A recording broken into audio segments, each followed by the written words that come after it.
nih Food is all good, Mas sama Anditu, Mas sama Fajrin, dan Mas sama Mbak Ita yang spesial hari ini masakin kita sop buntut. Sop buntut. Iya, sop buntut ya. Sop iga.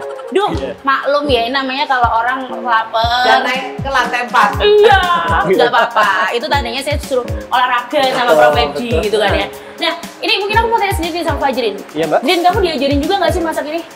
Kalau di perhotelan sendiri, pengelolaan perhotelan kita diajarin masak kayak gini kita dari basic. Kayak dari cara motongnya, dari basic sausnya, bahan dasar kayak gitu. Terus kita juga tuh didukung karena kita kan OJT, on the job training itu 2 kali kan.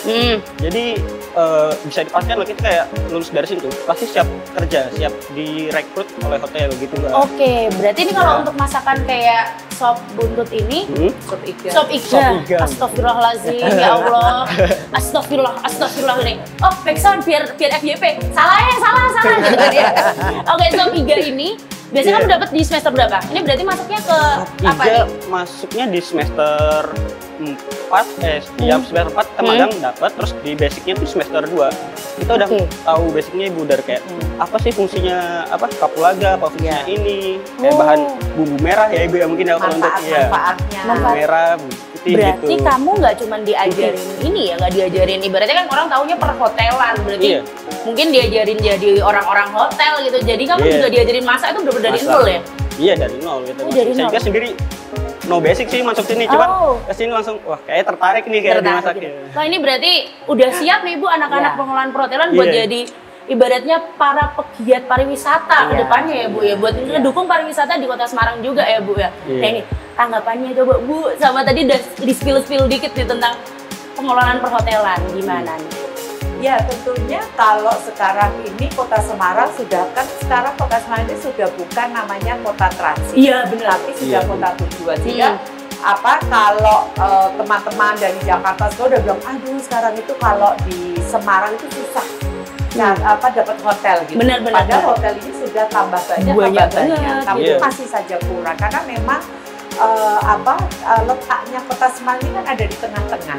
Jadi mau ke Jakarta, orang dari Surabaya ke Jakarta itu juga bisa stay di sini dulu gitu ya. Kemudian dari Jakarta mau ke Surabaya atau sebaliknya itu juga bisa menikmati Kota Semarang. Apalagi kan Kota Semarang ini kan di dalam visi misinya Hendy Ita gitu ya. Jadi visi misinya Kota Semarang ini adalah kota perdagangan dan jasa.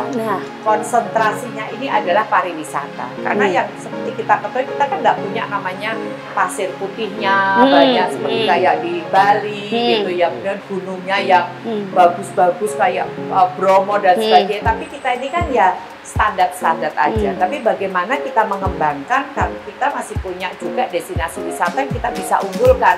Kayak ada Kota Lama. Kota Lama mungkin banyak daerah juga nggak punya.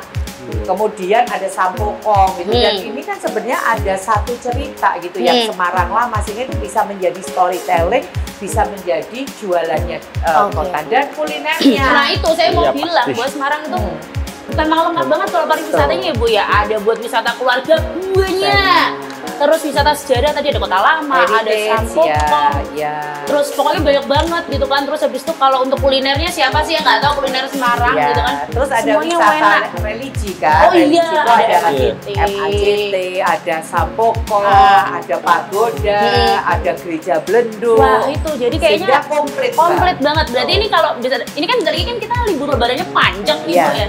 Udah siap dong ya Bu buat menyambut para wisatawan ya Bu ya? Insya Allah, jadi kami juga hari Senin yang lalu sudah rapat dengan Forkopimda. Ada Pak Kapolres Sabes, ada Pak Dandim, ada Pak Ketua DPRD, Pak Kajari, dan semua stakeholder di Kota Semarang, termasuk Pengadilan Negeri, kemudian dan Denpom. Semua ini bergerak bersama untuk bagaimana Kota Semarang ini di orang yang mau mudik ataupun orang yang singgah, karena kan mungkin istirahat dia dari tol mampir makan buka puasa dulu di sini. Ini bagaimana Kota Semarang itu harus siap kulinernya, jangan pada meremo. Iya itu. Nah kemudian sekarang udah nggak ada ya Bu yang insya Allah tidak ada. Kemudian juga kebersihannya, ya hotel-hotelnya, sehingga memang sangat diperlukan. Apalagi ini tadi saya banyak nerima tamu, ada beberapa hotel yang mau ada lagi dibangun di Semarang. Udah di spill nih ya, banyak hotel yang mau apa namanya dibangun di Kota Semarang. Jadi kayaknya pengelolaan perhotelan bisa jadi salah satu jurusan yang cocok nih buat mungkin para adik-adik SMA, SMK yang baru lulus terus bingung mau kuliah mana. Nah ini langsung masuk ke pengelolaan perhotelan karena seru banget ya. Iya seru banget. Oke, nah ini udah mateng ya? Iya. Dan juga Mbak kalau sekolahnya ada di sini, ini kan orang tidak harus menyesuaikan lagi budayanya, culture-nya. Jadi sudah sekolah di sini, diterima kerja di Semarang, ini kan tidak harus ganti-ganti suasana. Sudah ngerti gitu. Sudah ngerti gitu kan nanti ya. butuhnya dagingnya jenis apa, belinya di sana. Di Pasar Johan. Di Johar sebelah sana pojokan gitu kan ya. Ini udah tahu gitu. Nah, oke boleh di plating. Udah mateng ini. Tapi ini saya udah siap. Apa Bu? Cuma nanti rasanya nih kita puasa ya. Nggak apa-apa Bu, kita percaya kok. Wah, darbonya enak. Udah enak banget, enak banget. Yang masakan Mas Fajrin ya. Apa saya tak ambil nasi dulu Bu? Ya, plating nih biar tugasnya kan biar diuji. Nah, diuji apa platingnya gimana gitu ya. Jadi saya menilai gitu ya. Gitu kan ya. Siap, Bu, Ibu. bahkan di Semarang tuh keren loh Bu sekarang Bu. Taman-tamannya di estetik loh Ibu itu. Iya, kayaknya semuanya gitu bikin Ibu jadi cantik gitu. Nah, bakal ada gebrakan apa lagi nih Bu di Semarang Bu? Ada lagi skill nggak ya gitu. Ya, nanti tunggu tanggal mainnya. Tunggu tanggal mainnya gitu kan ya, karena ini yang kemarin sempet FYP di mana-mana. Itu yang apa namanya patung nari itu loh Bu. Itu terus yang Tugu 0 km sekarang juga udah cuanti. Mau di launching. Mau di launching. Tanggal 18. Oh, berarti saya datang nggak Bu? Saya datang ya Bu nanti. Jadi memang banyak sekali. Jadi buat para wisatawan, mungkin pemudik deh, Para pemudik kalau misalnya ke sini, mungkin sambil jalan-jalan, nyobain Bu, ada rekomendasi nggak Bu? Harus kemana? Harus ngapain?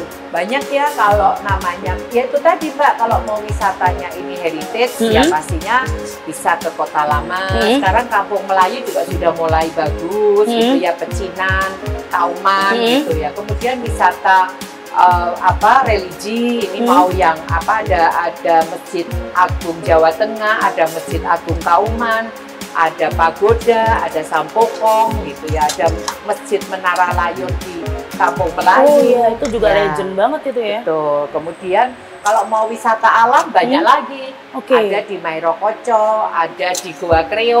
Saya orang Semarang aja belum main-main ke sana Bu. Ini nakal ya Bu saya ya Bu ya. Ada Waduk Jatibara. Kemudian kalau wisata kuliner banyak lagi. Jadi kalau Semarang itu nggak bisa cuma sehari ya Bu ya. Dan makanannya itu bermacam-macam. Ada yang mau kalau kaki lima banyak.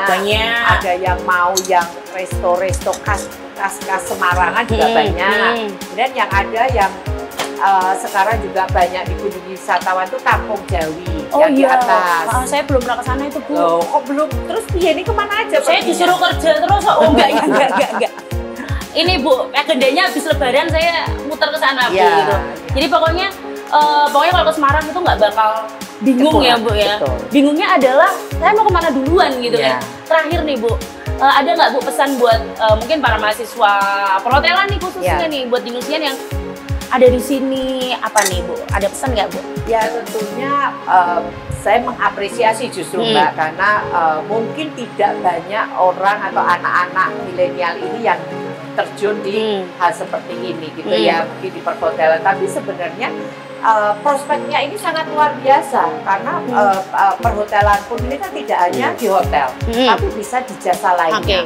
Ada yang itu juga jadi chef, jadi kalau memang juga betul. Terus kalau memang mereka adalah anak-anak yang menjadi anak-anak yang entrepreneur gitu ya, jadi bisa membuka usaha sendiri. Nah kebetulan banget karena di Udinus itu kita memang dididik menjadi entrepreneur dari dini. Betul. Jadi kita dapat beberapa mata kuliah dasar-dasar kewirausahaan itu banyak sekali gitu. Jadi kami memang dibentuk untuk menjadi seorang entrepreneur. Jadi nggak cuma bisa bekerja tapi juga menciptakan lapangan pekerjaan gitu. Betul. Yang seperti inilah Mas Fajrin kan tidak harus di hotel, tidak harus di restoran, tapi dia punya usaha sendiri, catering gitu ya Bu. Atau yang usaha-usaha yang sistem online, sistem yang sekarang kekinian Pre-order dulu. buat yang kekinian ini kan bisa nih sebenarnya IGA ini kan ini lebih sifatnya kan masih konvensional tapi mungkin dibentuk yang apa atau rasanya seperti apa ini nanti